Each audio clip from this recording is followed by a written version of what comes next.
we sit in solidarity with justice for Trayvon. And it's interesting because I'm currently teaching a course on black feminisms at Lafayette College. And, you know, the more and more I teach the course, the more and more I have black male students enroll for the course, which always makes it an interesting conversation as we attempt to figure out this thing called feminism. And so when the whole Trayvon Martin tragedy, murder, assassination, the case came to media light, there was an opportunity for me to reiterate the point, what it means to be a feminist, right? And I quote one of my favorite feminists, Ghanaian Amata Edu, who says, every woman and every man should be feminist. And so when we think about the trace of Trayvon Martin, that is absolutely a space for us to have a feminist analysis, because he was murdered on account of his race and his gender and his presumed class, right? And so it's not just about us. When we say feminism, oftentimes it gets read as female. Feminism gets read as it's just issues that are about women, but we understand that Trayvon's case is our case as well, and his issues are our issues as well. And so we stand and we sit in solidarity, performatively so, in our hoods today. So the first question I want to ask our panelists, and we're going to run this like a conversation, right? So don't feel like we have to go through the line. Everybody doesn't have to answer. But I want to pose, just to put it out there, how do you all define feminism? So if someone were to approach you and they just wanted that kind of quick answer, how would you bring them to understand what feminism is for you?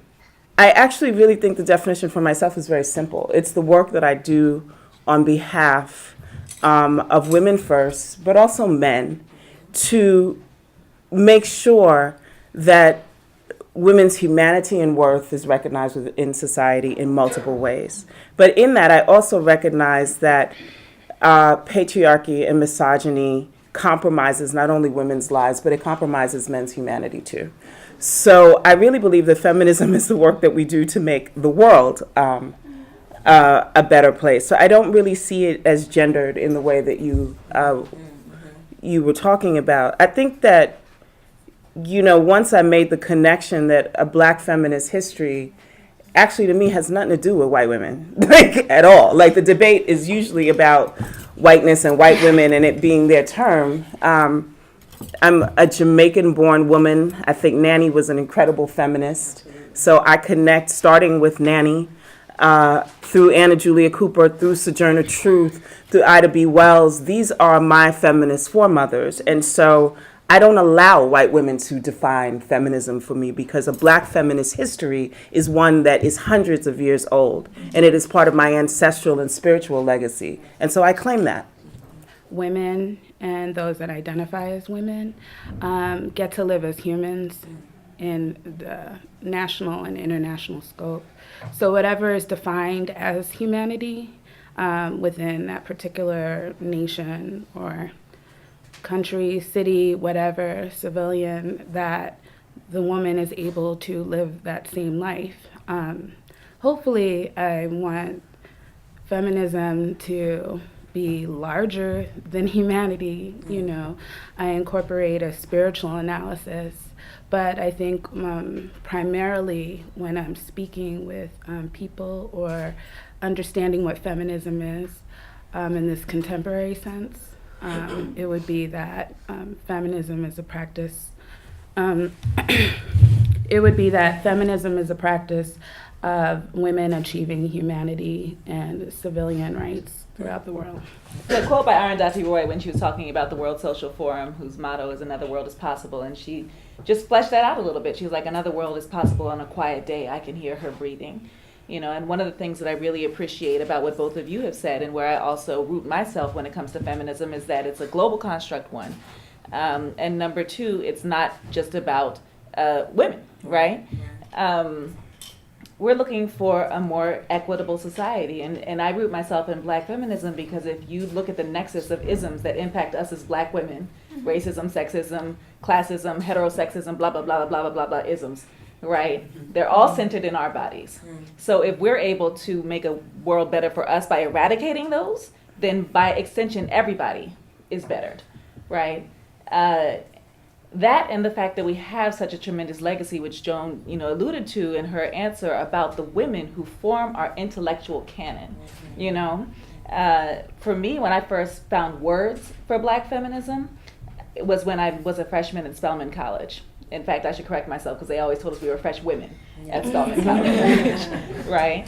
And all of these theories that I thought about, or all of these things that I had questions about, I found answered in these texts that I'd never been introduced to in my public school education. I felt cheated and angry and empowered to know that all these sisters had been out here writing for so many decades and been active for so many centuries, and I just didn't know, you know? So being able to find that kind of canon was very, very centering for me, to the point that when people say, where do you grow up? I always say, well, my childhood was in Delaware. I grew up when I got to Spelman, right? Because that's where I became the woman that I am today. So I guess lastly, the other thing that I'll say is that, because you opened with talking about Trayvon, and of course we're all here with our hoodies on, is that in addition to being killed for his race, gender, and perceived class, it was also, I think, a function of very narrowly defined ideas of what masculinity is, right?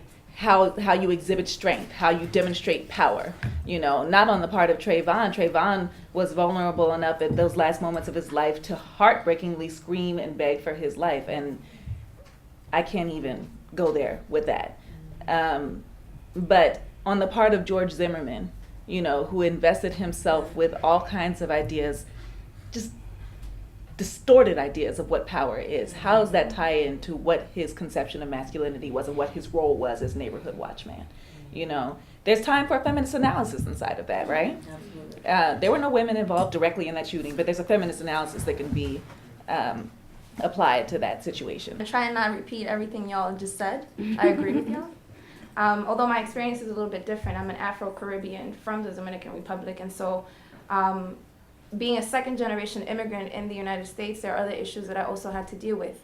And I started to come into feminism, or feminism started coming into me, right?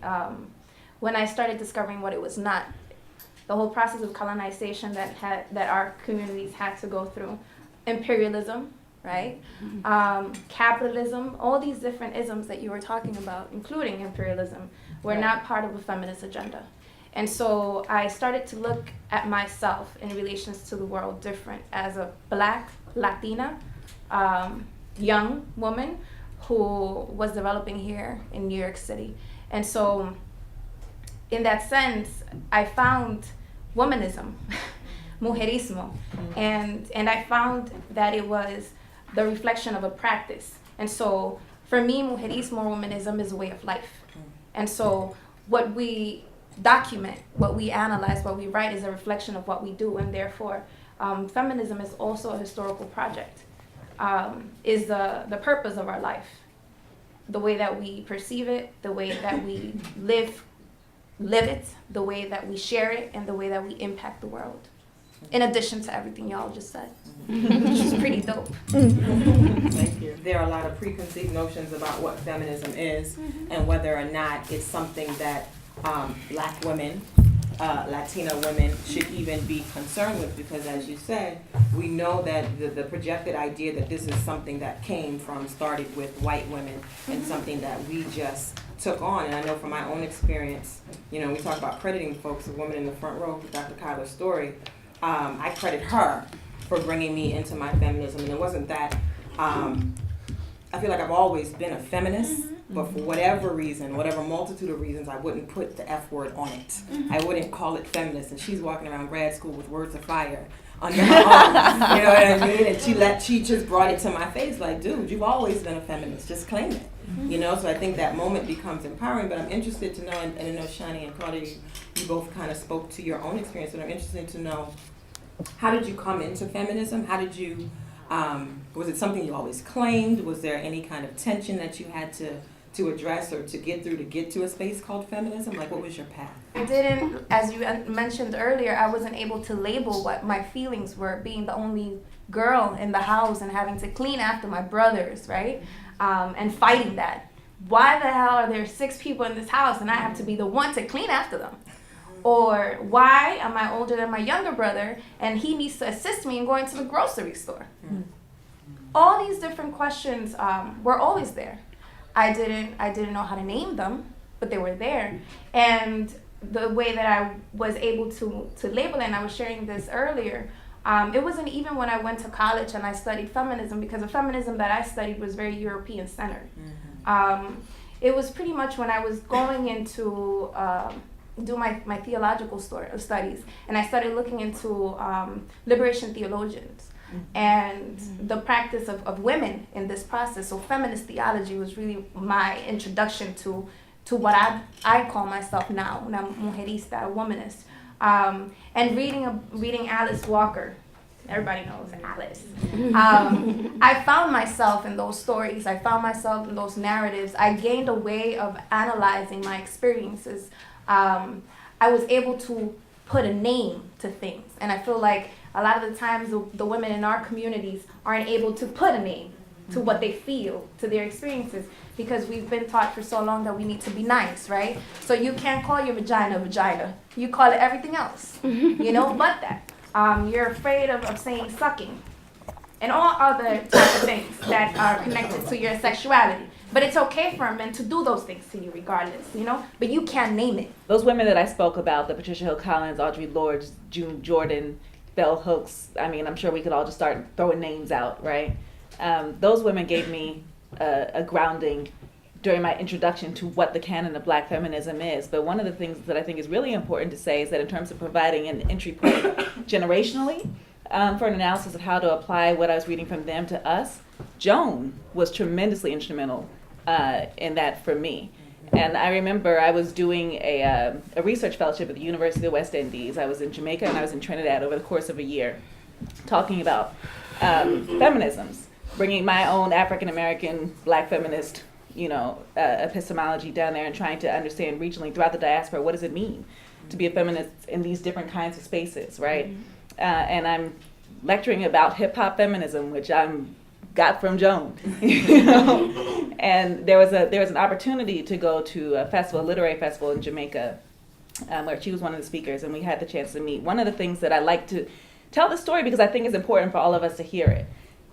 This sister back here came into the back room when we were just getting it together and was saying, "Oh my God, I've read your book, da da da da da." First, never underestimate the power of what you're saying or who you might be reaching. You have no idea whose life you might be changing. Secondly, when they come up to you, Joan was so kind to me. And that's an important lesson to make sure that we all get for when we're Jones to somebody else. You know what I mean? Right. Understanding the importance of being able to link your philosophy with your behavior. Patricia Hill Collins always said behavior is a statement of philosophy, right? So how can we link those two things? So anyway, I think it's important to tell that story because it's not just about our elders, who we of course give our deference and respect to, but for our peers, right? It's important that we be in conversation with each other about how to impact change, the kind of change that we want to see in this world, which is why I think a conference like this is so important, and I'm thankful to be in conversation with you today. I used to participate in student groups and things like that in elementary school, like student council, dance, things like that. And I guess maybe around 8th grade, I was talking with someone and it was home for vacation or whatever. And this guy said to me, "Well, have you heard of Queen Latifah, blah, blah, blah?" And I was like, "No." And on Video Music Box, they started showing Queen Latifah. And, she would be dancing with the Safari Girls. And, and I lived in East Orange at that time. And she also used to play basketball there and stuff like that. So I think probably around 7th or 8th grade, I started kind of exploring different ways of thinking, right? So I started reading Alice Walker.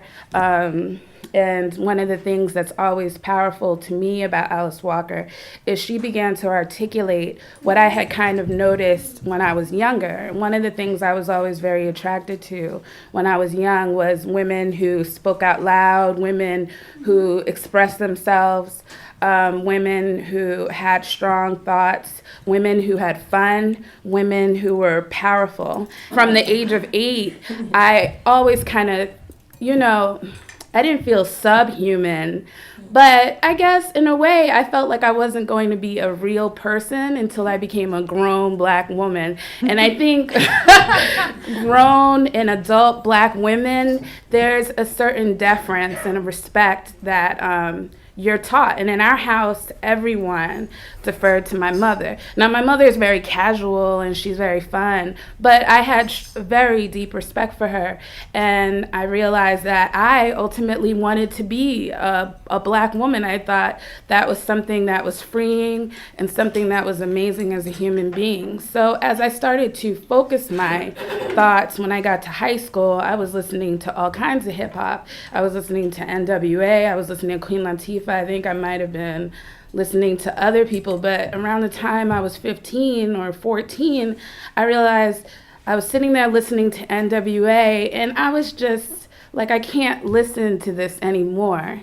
It's not really reconciled with my beliefs at that time. Though now I listen to all kinds of things again, but at that time, I said, well, and then, I was looking at Joie Lee and Essence magazine, and I realized I had to cut my perm, so it's all these different things. I was coming out. I was realizing that I was a bisexual Black woman. And then my organizing started to take a different tone, right? So instead of student council and instead of dance, I started doing women of color, right?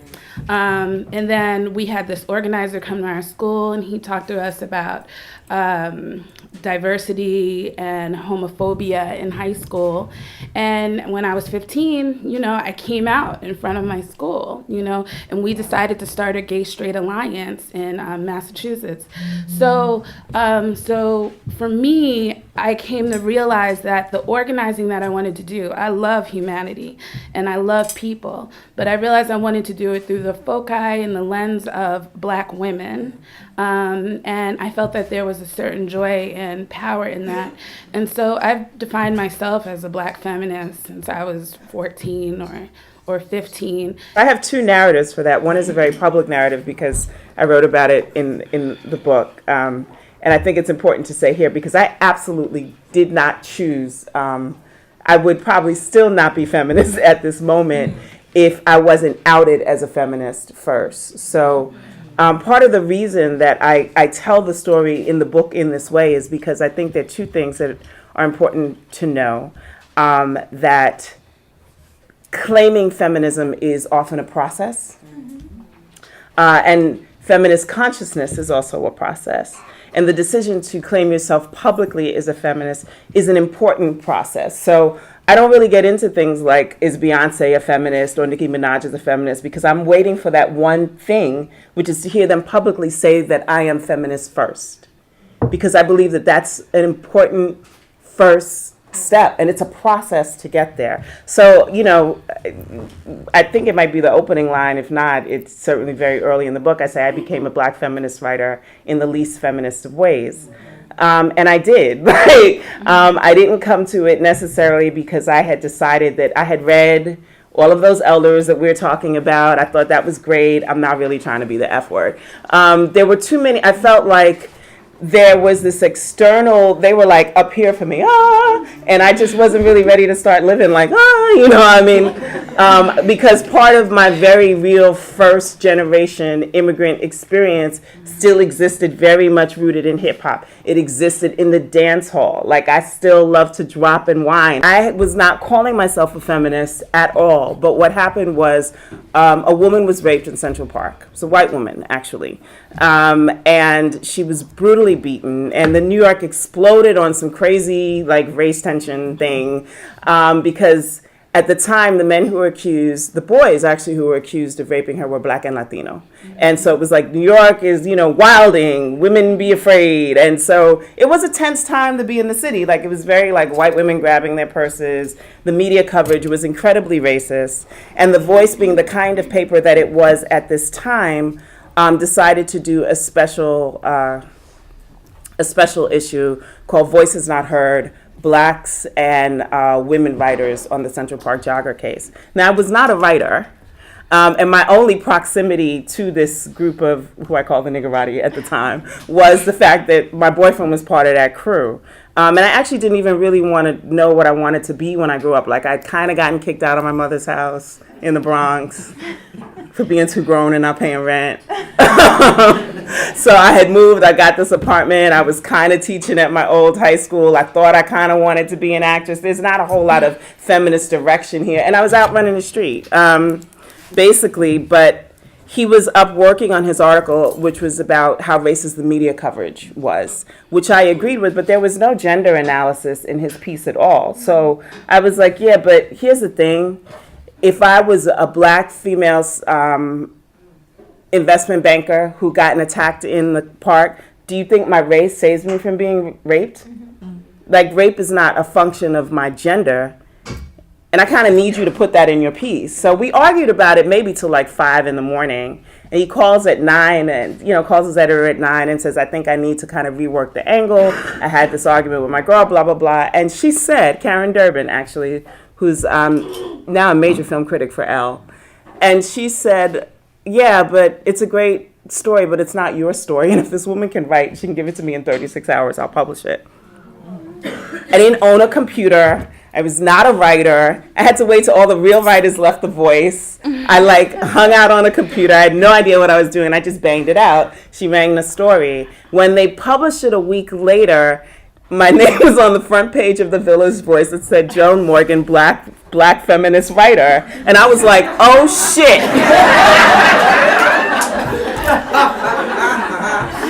First of all, the idea of being a writer, it took me 2 years of being published before I would let anyone call me a writer, because I had to figure out I actually had something to say.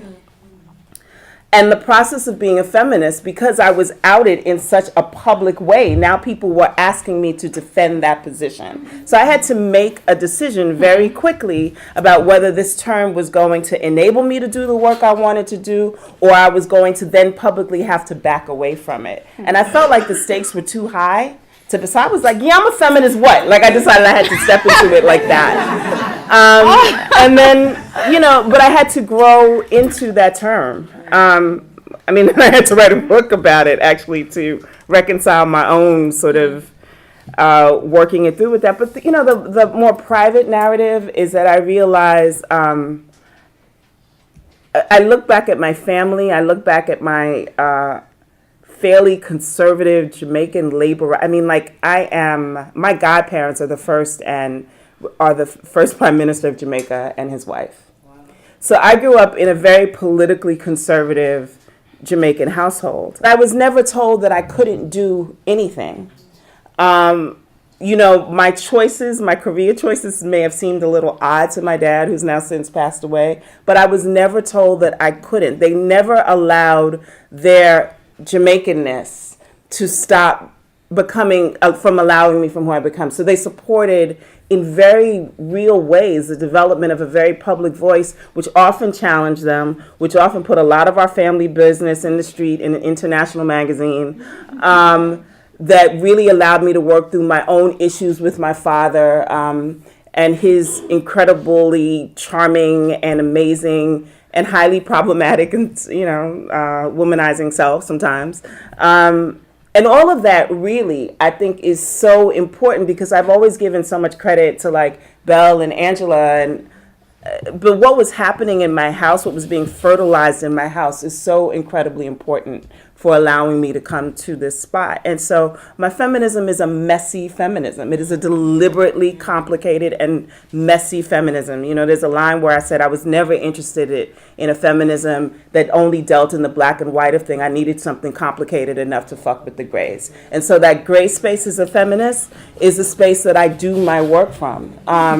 Because I think it's a space that encompasses most of our realities. And it's very easy for me to greet you the way that I do, or greet Dr. Story the way that I do, because I'm actually a feminist that really loves women. And I think that it seems crazy that you need to say that, but there are a lot of feminists who don't. So their practice it's theoretical practice, because trust me, I quickly find that out after I published Chicken Heads. I was like, oh my God, you're so, okay. And so I do this work from a space of love, and in some ways that makes it very easy.